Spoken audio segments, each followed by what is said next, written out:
তাইওয়ানকে সামরিক সহায়তা করায় যুক্তরাষ্ট্রকে সতর্ক করেছে চীন।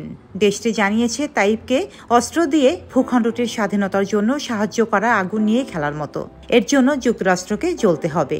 এই পদক্ষেপ শেষ পর্যন্ত যুক্তরাষ্ট্রের জন্যই ক্ষতিকর হবে বলে মনে করেন চীনের পররাষ্ট্র মন্ত্রণালয়।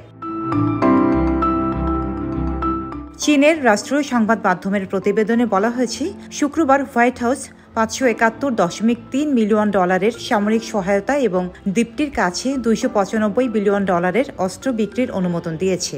এরপর চীনের পররাষ্ট্র মন্ত্রণালয় এই প্রতিক্রিয়া জানিয়েছে।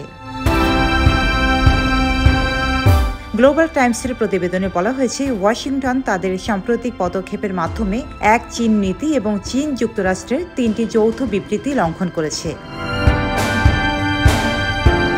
পররাষ্ট্র মন্ত্রণালয়ের একজন মুখপাত্র বলেন, যুক্তরাষ্ট্রের এমন বিপজ্জনক পদক্ষেপ তাইওয়ান প্রণালীতে শান্তি ও স্থিতিশীলতা বিনষ্ট করবে। আমরা জাতীয় সার্বভৌমত্ব, নিরাপত্তা এবং আঞ্চলিক অখণ্ডতাকে দৃঢ়ভাবে রক্ষা করার জন্য প্রয়োজনীয় সব ব্যবস্থা নেব। তাইওয়ানে যুক্তরাষ্ট্রের সামরিক সহায়তা নতুন নয়। এর আগেও চলতি মাসে যুক্তরাষ্ট্র তাইওয়ানের কাছে $386 মিলিয়ন অস্ত্র বিক্রির অনুমোদন দিয়েছে। ডেস্ক রিপোর্ট, সাম্প্রতিক দেশকাল।